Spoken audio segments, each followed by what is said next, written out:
আমাদের প্রোডাক্টিভ রমাদানের আজকের টপিক হচ্ছে প্রতিবেশী, প্রতিবেশীদের হক, প্রতিবেশীদের সঙ্গে ভালো ব্যবহার, এই বিষয়টা নিয়ে। দেখুন, কিছু ভূমিকা টানতে চাই আমি আগে, তারপরে হচ্ছে প্রতিবেশী কারা, প্রতিবেশীর ডিসকাশন কি, সেটা পরে আসে। প্রথমত, আল্লাহ সুবহানাহু ওয়া তাআলা আমাদের সবাইকে সৃষ্টি করে এই পৃথিবীতে পাঠিয়েছেন।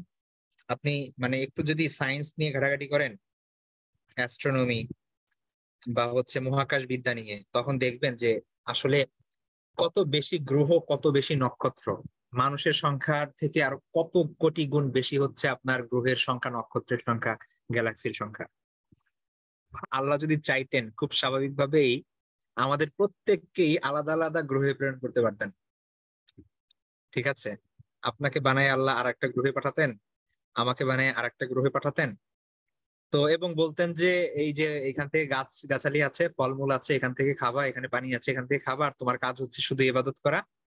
ব্যাস, তুমি সারাদিন মৃত্যুর আগ পর্যন্ত ইবাদত করবা, আর খাবার দাবার খাবা, ইবাদত করবা। মানে শুধুমাত্র আল্লাহ তো আমাদেরকে পৃথিবীতে সৃষ্টি করেছেন ইবাদতের জন্য।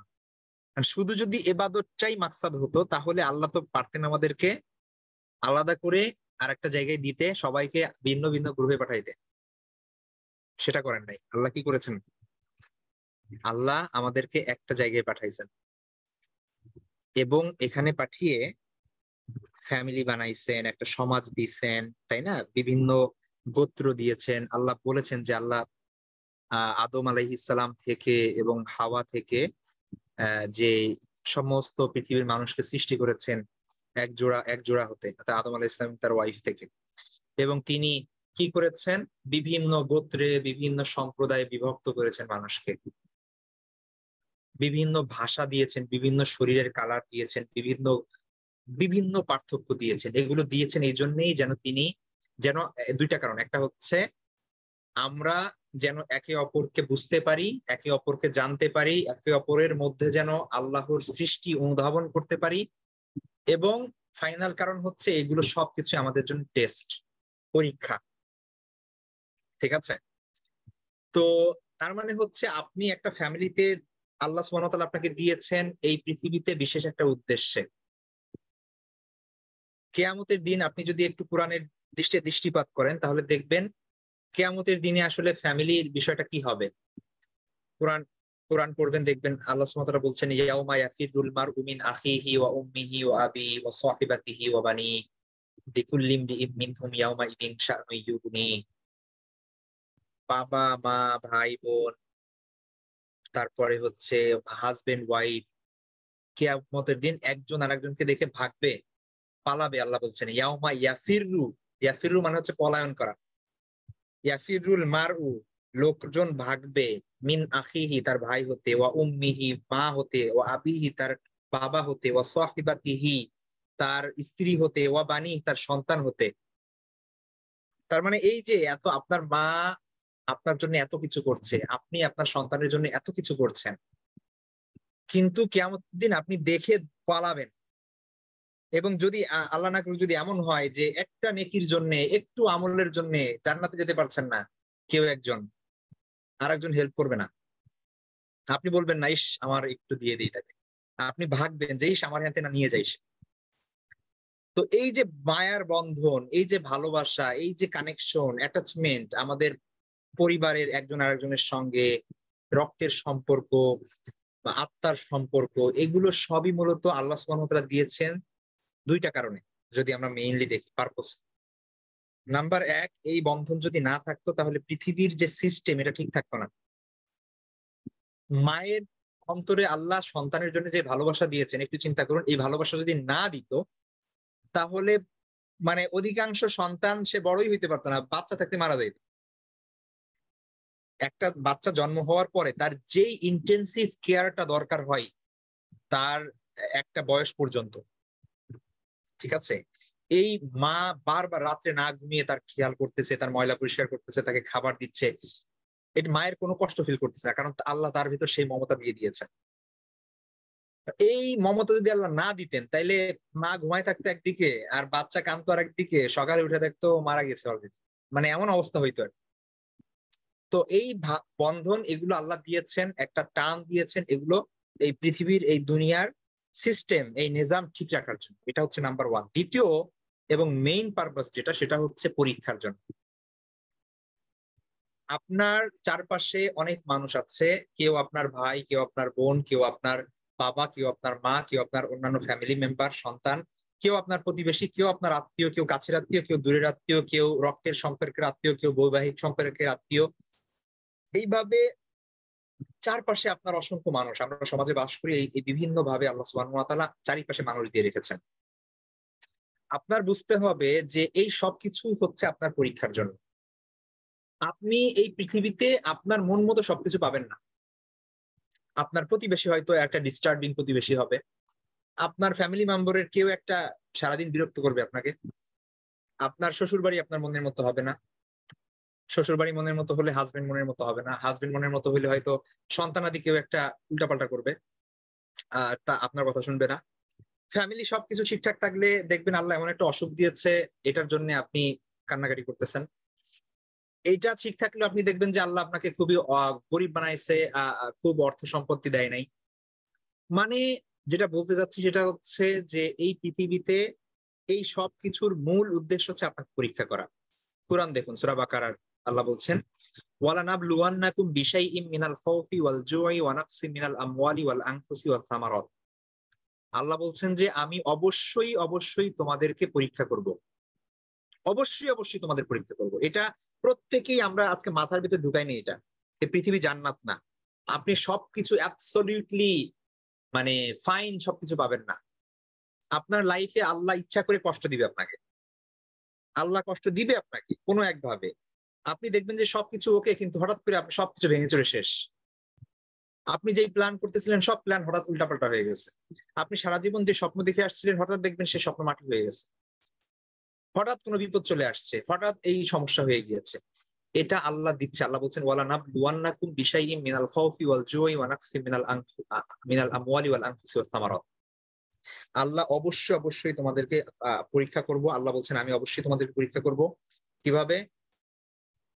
তোমাদের ধন সম্পত্তি নিয়ে, যে তোমাদের সন্তানাদি জীবন নিয়ে গিয়ে তোমাদের কাছের কেউ মারা যাবে, অনেক আদরের সন্তান হঠাৎ করে মারা যাবে, বাবা মা হঠাৎ করে চলে যাবে, ঠিক আছে, কাছের কেউ হঠাৎ করে অ্যাক্সিডেন্ট করবে।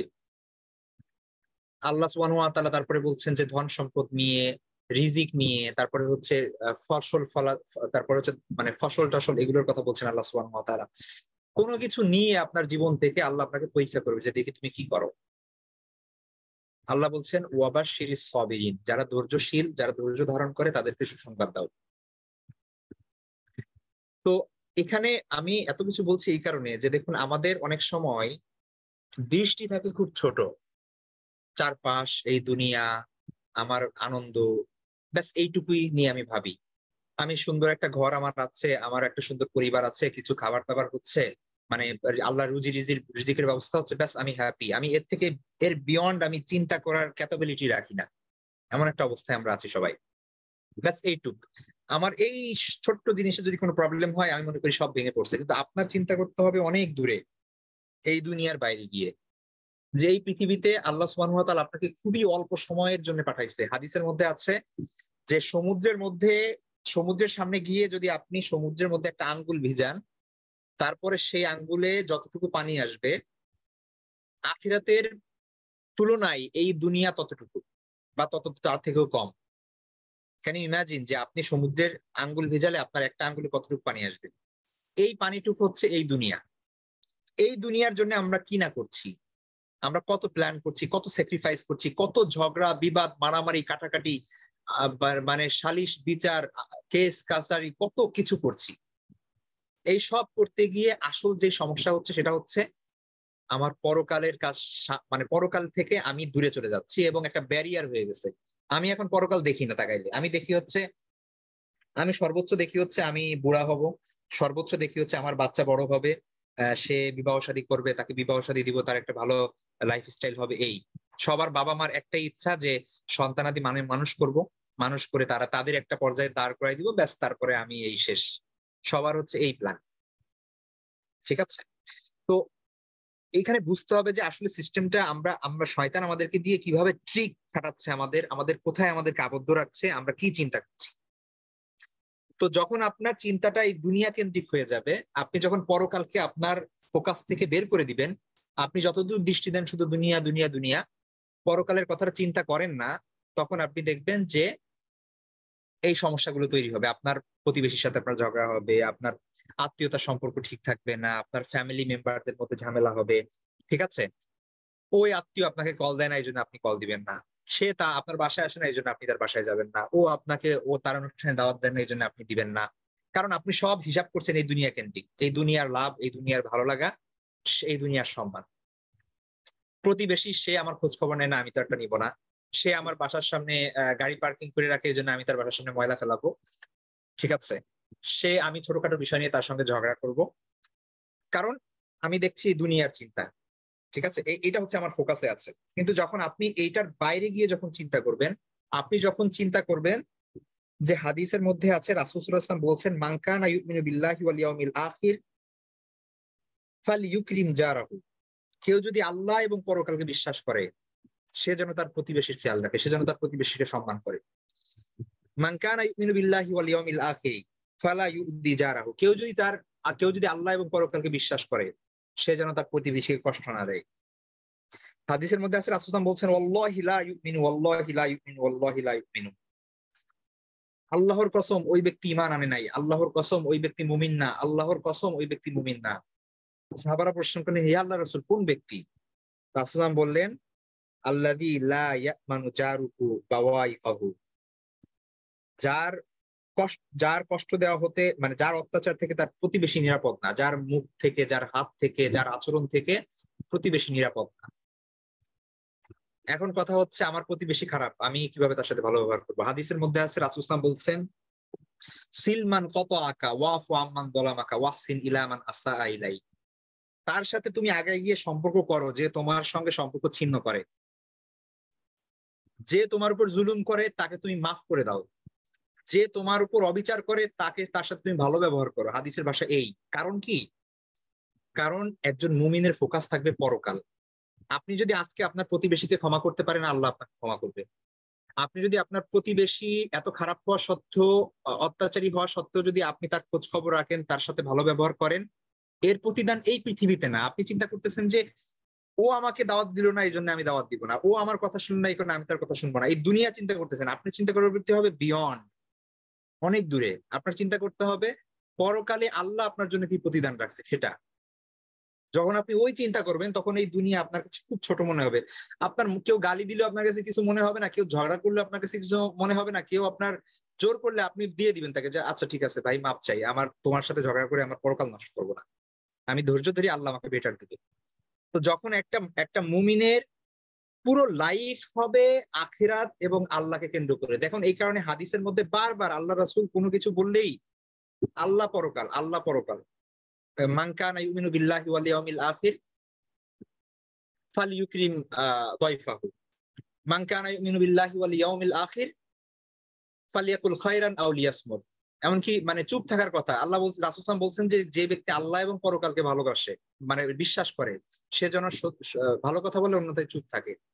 যে ব্যক্তি আল্লাহ এবং পরকালকে বিশ্বাস করে, সে যেন আত্মীয়তার সম্পর্ক রক্ষা করে অথবা চুপ থাকে, অথবা আত্মীয়তার সাথে বা আত্মীয়দের সঙ্গে ভালো ব্যবহার করে এবং আত্মীয়তার সম্পর্ক রক্ষা করে। তো এই যে বিষয়গুলো, এইখান থেকে আমরা বুঝতে পারি যে আসলে একজন মুমিনের চিন্তা হবে অনেক সুদূর প্রসারী। এই শুধু এই দুনিয়া না, ঠিক আছে, এর বাইরে অনেক দূরে। আল্লাহ সুবহানাহু ওয়া তাআলা এই দুনিয়ার প্রত্যেকটা জিনিস আপনার প্রতিকূলতার মধ্যে, আপনি অফিসে যাবেন, এমন একজন কলিগ করবে যে আপনার আপনার ভালো লাগবে না। আপনি স্কুলে থাকবেন, এমন কিছু ক্লাসমেট করবে যে আপনার ভালো লাগবে না, আপনাকে ডিস্টার্ব করবে। আপনার বুঝতে হবে এই সব কিছুর মধ্যে আপনাকে আল্লাহ পরীক্ষা করছে চারিদিক থেকে, এবং খুব ভালোভাবে ফোকাস করে আল্লাহ আপনাকে দেখছে যে আপনি কি করেন। প্রত্যেকটা ক্ষেত্রে আপনার ফোকাস থাকবে যে আমার রেসপন্সিবিলিটি কি এই জায়গায়। আল্লাহ যদি আপনাকে একটা কঠিন পরিস্থিতি রাখেন, আপনি ধৈর্য ধরবেন। যদি ভালো পরিস্থিতি থাকেন, আনন্দে থাকেন, খুশিতে থাকেন, আপনি শুকরিয়া আদায় করবেন। এবং প্রস্তুত থাকতে হবে মেন্টালি যে আল্লাহ যে কোনো সময় প্রশ্ন, মানে করতে পারে। ঠিক আছে? আল্লাহ যে কোনো সময় পরীক্ষা করতে পারে, অনেক বড় ধরনের পরীক্ষা করতে পারে। হ্যাঁ, এখন আমরা মানুষরা দুর্বল, দুর্বল হওয়ার কারণে আল্লাহর পরীক্ষা অনেক মানে আল্লাহর পরীক্ষা করার জন্য আমরা মানে পরীক্ষায় পার্টিসিপেট করার জন্য উপযুক্ত এমন একটা অবস্থা হয়ে গেছে। আল্লাহ পরীক্ষা করলে আমরা এটাকে উল্টা বুঝে উল্টা গালমন্দ করা শুরু করি, আল্লাহকে আরো বলতে আমার সাথে কেমন হয়, এই আল্লাহ কি শুধু আমাকেই দেখছে, ইত্যাদি ইত্যাদি বিভিন্ন ভাবে কথা বলতে থাকি। অথচ আপনারা দেখুন যে আল্লাহর প্রিয় বান্দা যারা নবী, আল্লাহ সুবহানাহু ওয়া তাআলা সব থেকে বেশি কষ্ট তাদেরকে দিচ্ছেন। রাসূল সাল্লাল্লাহু আলাইহি ওয়াসাল্লামের একটা পুত্র সন্তানও বেঁচে থাকে নাই, দুনিয়া থেকে একদম ছোট বয়সে চলে গেছে। আমরা একটা বাচ্চা মারা গেলে কতটা কষ্ট পাই। তো রাসূল সাল্লাল্লাহু আলাইহি ওয়াসাল্লামের ছোটবেলায় তার জন্মের আগে বাবা মারা গেছে, ছোটবেলায় তার মা মারা গেছে, কিছুদিন পরে দাদা মারা গেছে, পরিবারের কেউ নাই, কোনো ভাই বোন নাই। তার তিনি বড় হয়েছেন, তার সন্তানাদি হয়েছে, একটার পর একটা মারা যাচ্ছে, একটার পর একটা মারা যাচ্ছে। তো আপনি চিন্তা করতে পারছেন যে মানে তার তার থেকে কি আপনাকে আল্লাহ বেশি কষ্ট দিচ্ছে? আপনি আইয়ুব আলাইহিস সালামের কথা চিন্তা করেন। আইয়ুব আলাইহিস সালামের আহ সমাজ ছিল, তার পরিবার ছিল, অর্থ সম্পদ ছিল, সুস্থতা ছিল, শরীর সবকিছু ছিল, আল্লাহ একটার পর একটা সব ছিনাই নিলেন। তার সন্তানাদি নিয়ে গেলেন, তার সুস্থতা নিয়ে গেলেন, তার ধন সম্পদ নিয়ে গেলেন, সমাজের মানুষ তাকে দূর করে দিল, দূর দূর করে তাড়িয়ে দিল। এমন একটা অবস্থায় একদিন দুই দিন, এক মাস দুই মাস এরকম না, বছরের পর বছর, বছরের পর বছর, একটা রেওয়ায়তে আছে 18 বছর এই অবস্থায় ছিলেন তিনি। ধৈর্য ধরেছেন তিনি। তো বুঝতে হবে, এবং আল্লাহ সুবহানাহু ওয়া তাআলা তাকে পরীক্ষা করেছেন এবং পরীক্ষায় তিনি পাশ করেছেন। তো আলটিমেট সাকসেস সেখানেই যে আমরা যদি এই অবস্থায় থাকি, তাহলে তাহলে আমরা কি করব? আমরা ধৈর্য ধারণ করব। আল্লাহ যদি আমাদের নিয়ামতের মধ্যে রাখে, তাহলে আমরা শুকরিয়া আদায় করবো, ব্যাস আমাদের কাজ এইটুকু। আর আল্লাহ যখন ডাক দেয় চলে যেতে হবে, যাওয়ার পরে সেটাই হচ্ছে আসল আসল ঠিকানা। সুতরাং এই দুনিয়াটাকে আপনি কিভাবে দেখছেন তার উপর হচ্ছে চিন্তা করে, তার ওই ওই ফিলোসফির উপর হচ্ছে ডিপেন্ড করতেছে আপনার চরিত্রটা কেমন হবে, আপনার আচরণ কেমন হবে। একটা মানুষ খারাপ ব্যবহার করে, একটা মানুষের চরিত্র খারাপ অথবা আচরণ খারাপ, সে মানুষের সাথে ভালো ব্যবহার করে না, এর কারণ কি? কারণ হচ্ছে তার বিশ্বাসের সমস্যা আছে, সে নিজেকে তার বিশ্বাস অনুযায়ী ঠিক করতে পারে না। তো এই জায়গাগুলো যদি আমরা ঠিক করতে পারি, আমাদের ইমানটা যদি আরো মজবুত করতে পারি, এবং আমাদের পুরো লাইফ স্টাইলটা যদি আমরা আল্লাহ এবং পরকালে বিশ্বাসের উপর আমরা যদি গড়ে তুলতে পারি, যে আমাকে আল্লাহর সামনে দাঁড়াইতে হবে এবং পরকালে আল্লাহ আমার কাছ থেকে হিসাব নিবেন। রাসূল বলছেন যে আলা কুল্লুকুম রাইন ওয়া কুল্লুকুম মাসউলুন আন রাইয়াতি, তোমরা প্রত্যেকে দায়িত্বশীল এবং প্রত্যেককেই তোমাদের কি করতে হবে, তোমাদের প্রত্যেককে হিসাব দিতে হবে আল্লাহর কাছে তোমাদের দায়িত্বের ব্যাপারে। এই জিনিসটা যদি আমরা মাথায় রাখি, তাহলে আমাদের দেখবেন যে ফ্যামিলি কতটা ভালো হয়ে যায়, আপনার আপনার ফ্যামিলি ভালো হয়ে যাবে, আপনার আত্মীয় স্বজন এর সাথে আপনার সম্পর্ক ভালো হয়ে যাবে, প্রতিবেশীর সাথে সম্পর্ক ভালো হয়ে যাবে। এখানে আপনার মনে হবে যে আমি ছোট হয়ে যাচ্ছি, ছোট হন না, দুনিয়ায় কি সমস্যা আপনার? আপনি আখিরাতে বড় হতে গেলে যদি আপনার দুনিয়ায় ছোট হতে হয়, তাহলে আপনার তো কোনো সমস্যা নাই, কিন্তু যে আখিরাতের থেকে দুনিয়াকে বড় করে দেখবে তার জন্য এটা কষ্টকর। কিন্তু যার কাছে আখিরাত অনেক বড় দুনিয়া থেকে, তার কাছে এটা কোনো বিষয়ই না। ঠিক আছে? তো এই জন্য কনসেপ্টটা একটু চেঞ্জ করতে হবে। যখন কনসেপ্টটা আপনি চেঞ্জ করবেন, তখন তখন দেখবেন যে ব্যাপারটা আরো কত সহজ হয়ে যাচ্ছে। ঠিক আছে? যাই হোক, অনেক বেশি কথা বলে ফেললাম, এই কারণে আমরা সামনে অবশ্যই প্রতি আত্মীয় স্বজন নিয়ে আলোচনা করব, আরো অনেক বিষয় নিয়ে ইনশাল্লাহ আলোচনা করব আমরা ধারাবাহিকভাবে। তো আজকে আমি কিছু গুরুত্বপূর্ণ বিষয় মাথায় আসলে এই জন্য বললাম যে এগুলোর এই সব কিছুর মূল হচ্ছে এই কনসেপ্ট, যে আপনি আসলে দুনিয়াটাকে অনেক বড় করে দেখছেন, দুনিয়ার রহস্য আপনি বুঝেন নাই, যে আসলে কোথায় আমরা আছি এবং এটার মূল উদ্দেশ্য কি। আপনার পাশে যে অ্যানয়িং প্রতিবেশী, এ হচ্ছে আপনার জন্য পরীক্ষা। আপনার বুঝতে হবে, আপনার কেউ আপনাকে বিরক্ত করলে আপনার হাসতে হবে যে আরে এটা হচ্ছে আমার জন্য পরীক্ষা, আমি ধৈর্য ধরি। আপনার প্রতি উত্তরে তার সাথে ঝগড়া করা যাবে না ছোটখাটো বিষয় নিয়ে। ঠিক আছে? তো যাই হোক, এখানে প্রতিবেশী সম্পর্কে আল্লাহ সুবহানাহু ওয়া তাআলার সূরা নিসার সম্ভবত 36 নম্বর আয়াত এটা, সেখানে আল্লাহ সুবহানাহু ওয়া তাআলা প্রতিবেশীর কথা বলেছেন। দেখুন আমাদের উপরে আল্লাহ যে দায়িত্ব দিয়েছেন, প্রথমে উবুদুল্লাহ, আল্লাহর ইবাদত করো, ওয়ালা তুশরিকু বিহি শাইআ, আল্লাহর সাথে কাউকে শরীক করা যাবে না। তারপরেই আসছে বিল ওয়ালিদাইনি ইহসানা, বাবা মার সাথে ভালো ব্যবহার করতে হবে, ওয়াবিদিল কুরবা, আত্মীয় স্বজন, ওয়াল ইয়াতামা, এতিম, ওয়াল মাসাকিন, দরিদ্র অসহায় যারা আছে। তারপরে আসছে প্রতিবেশীর কথা, তিন ধরনের প্রতিবেশীর কথা বলা হয়েছে এখানে, ওয়াল জার দিল কুরবা, ওয়াল জার আল জুনুব, ওয়াস সাহিবি বিল জাম, তিন ধরনের প্রতিবেশীর কথা বলা হয়েছে। তারপর বলা হচ্ছে অবনিস সাবিল, অবনিস সাবিল মানে হচ্ছে পথচারী, পথিক, মুসাফির। ওয়ামা মালাকাত আইমানুকুম, এবং দাস দাসী। দাস দাসী বর্তমানে তো এটা আমাদের গৃহকর্মী, অথবা হচ্ছে ধরুন যারা হচ্ছে আমাদের আন্ডারে আছে, কাজ করে, ড্রাইভার, দারোয়ান অথবা ঘরের কাজ কর্মী, এরা সবাই এটার অন্তর্ভুক্ত হবে। এদের সবার সাথে আল্লাহ বলছে ভালো ব্যবহার করতে, ঠিক আছে? আর এই সব জায়গায় যদি সমস্যা থাকে, তার মানে আল্লাহ বলছে সে হচ্ছে অহংকারী, সে হচ্ছে উদ্ধত। তাদের ব্যাপারে আল্লাহ বলছে লা ইউহিব্বু ইন্নাল্লাহা লা ইউহিব্বু মান কানা মুখতালান ফাখুরা। ঠিক আছে, আল্লাহ এইসব লোকদের পছন্দ করেন। তো এখানে তিন ধরনের আহ প্রতিবেশীর কথা বলা হয়েছে, সেটার ব্যাপারে আসছি। এখানে হাদিস আছে কিছু, আল্লাহ রাসূলের হাদিস, আরো অনেক হাদিস আছে প্রতিবেশের হক সম্পর্কে। এখানে তিনটা আনা হয়েছে, আপনারা দেখবেন। এখানে মূলত তিন ধরনের কথা বলা হয়েছে প্রতিবেশী। এক নাম্বার হচ্ছে একটা, এখানে দুইটা, প্রথম দুইটার ব্যাপারে তাফসীর কারকরা, মুফাসসিরিনে কেরামরা ব্যাখ্যা করেন কেউ কেউ এরকম যে আল জার, জার শব্দের অর্থ প্রতিবেশী। জার দিল কুরবা মানে হচ্ছে ওই প্রতিবেশী যেই প্রতিবেশীর ঘর আপনার ঘরের সাথে মেশা, একদম লাগানো। ঠিক আছে, ধরুন আপনারা একই ফ্লোরে থাকেন, পাশাপাশি অ্যাপার্টমেন্ট, এরকম হতে পারে। আর আল জার আল জুনুব মানে হচ্ছে একটু দূরে, মহল্লার প্রতিবেশী। ঠিক আছে, একদম ঘরের সাথে ঘর মেশানা, এটা। আবার কেউ কেউ ব্যাখ্যা করেছেন যে আল জার দিল কুরবা মানে হচ্ছে এমন প্রতিবেশী, ওই যে প্রতিবেশী আত্মীয় বটে, অর্থাৎ আত্মীয় সম্পর্কের প্রতিবেশী। আর আল জার আল জুনুব মানে হচ্ছে যে সাধারণ প্রতিবেশী, আত্মীয় সম্পর্ক না। আবার কেউ কেউ এমন ব্যাখ্যা করেছেন যে আল জার দিল কুরবা মানে হচ্ছে মুসলিম প্রতিবেশী, আল জার জুনুব মানে হচ্ছে অমুসলিম প্রতিবেশী। ঠিক আছে, এটা হচ্ছে গেল দুই। যাই হোক, এই সব ক্যাটাগরির প্রতিবেশীর অন্তর্ভুক্ত। আর চাই সে আত্মীয় হোক বা অনাত্মীয় হোক, বা একদম ঘরের সাথে মিশে হোক, বা একটু দূরে হোক, অথবা মুসলিম হোক অমুসলিম হোক। আর হচ্ছে আসসাহিবি বিল জাম মানে হচ্ছে সাময়িক সময়ের প্রতিবেশী। ধরুন আপনি কোথাও যাচ্ছেন সফরে, আপনার সঙ্গী কেউ যাচ্ছে, তো শেষ অল্প সময়ের জন্য আপনার প্রতিবেশী। তো এই সব প্রতিবেশীর সঙ্গে ভালো ব্যবহার করতে হবে। ঠিক আছে, এই সব সব সবার সঙ্গে ভালো ব্যবহার করতে হবে। তারপরে আপনার এখানে কিছু বিষয় আছে প্রতিবেশী। রামাদান হচ্ছে প্রতিবেশীর সঙ্গে ব্যবহার, উত্তম আচরণ করার, অথবা যদি খারাপ সম্পর্ক থেকে থাকে সম্পর্কটাকে নর্মালাইজ করা বা ভালো করার একটা উত্তম সুযোগ। হ্যাঁ, ইফতারের জন্য দাওয়াত দিতে পারেন, ইফতার দিতে পারেন তার বাসায়। তারপরে তারাবির সালাত আদায় করতে পারেন একসঙ্গে, ধরনের বিভিন্ন ধরনের আপনার মানে দিনই কোনো প্রোগ্রাম করতে পারেন। এইটা এটা এটা একটা উত্তম সুযোগ।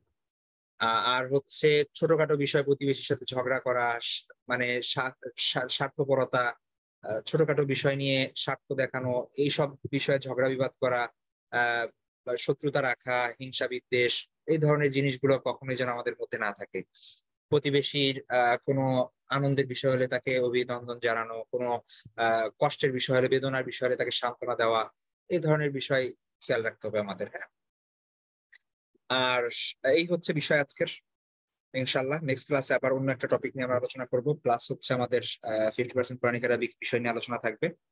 যাই হোক, আমরা যে বিষয়গুলো আলোচনা হলো টোটাল, সব বিষয় আল্লাহ সুবহানাহু ওয়া তাআলা আমাদের বুঝে শুনে উপলব্ধি করার তৌফিক দান করুন, এবং সেটা যেন আমরা বাস্তবিক রূপে প্রয়োগ করতে পারি আমাদের লাইফে। আল্লাহ সবাইকে, আপনাকে, আপনাদেরকে এবং আমাকে সবাইকে যেন আমল করার তৌফিক দান করুন, সেই দোয়া করি। আপনারা দোয়া করবেন। রামাদান খুবই গুরুত্বপূর্ণ। আজকে বিশেষ করে শুক্রবারের রাত, রামাদান প্লাস শুক্রবারের রাত, প্রত্যেকটা শুক্রবারের রাতই আরো বেশি গুরুত্বপূর্ণ নর্মাল থেকে। তো এই জন্য অবশ্যই দোয়া করবেন।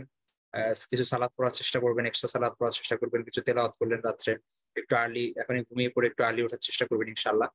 আর দোয়া, সবাইকে দোয়া স্মরণ করবেন। হ্যাঁ, আমাদের পিকাতে যারা আছেন, আপনাদের পপি ইব্রাহিম উস্তাজা আছেন, অন্য যারা আছে, যারা আপনাদের জন্য এরকম একটা ব্যবস্থা করছেন, পড়ার, বাসায় থেকে আপনি পড়তে পারছেন, জানতে পারছেন ইসলাম সম্পর্কে। তো এটা অনেক বড় একটা বিষয়। আল্লাহ তৌফিক দিয়েছেন বলে আমরা সেটা ব্যবস্থা করতে পারছি, আপনারা পড়তে পারছেন। তো এটা সবার জন্য দোয়া করবেন, আপনাদের উস্তাদদের জন্য, নিজেদের জন্য। আল্লাহ যেন আপনাদেরকে ইলমে আমলে বরকত দান করুন, আপনাদের পরিবারের জন্য, আত্মীয় স্বজনের জন্য, সবার জন্য দোয়া করবেন। রামাদানের প্রত্যেকটা মুহূর্ত, প্রত্যেকটা মোমেন্ট যেন নষ্ট না হয়। হ্যাঁ, প্রত্যেকটা সময় যেন আমরা কাজে লাগাতে পারি ইনশাআল্লাহ। ঠিক আছে, ভালো থাকবেন সবাই। নেক্সট ক্লাসে আবার দেখা হবে ইনশাআল্লাহ রবিবারের আগে ক্লাসের পড়াগুলো খুব ভালো করে ক্লিয়ার করে আসবেন। রবিবার থেকে ইনশাআল্লাহ খুব ইম্পর্টেন্ট পড়া হবে। ঠিক আছে, আসসালামু আলাইকুম ওয়া রাহমাতুল্লাহি ওয়া বারাকাতুহু।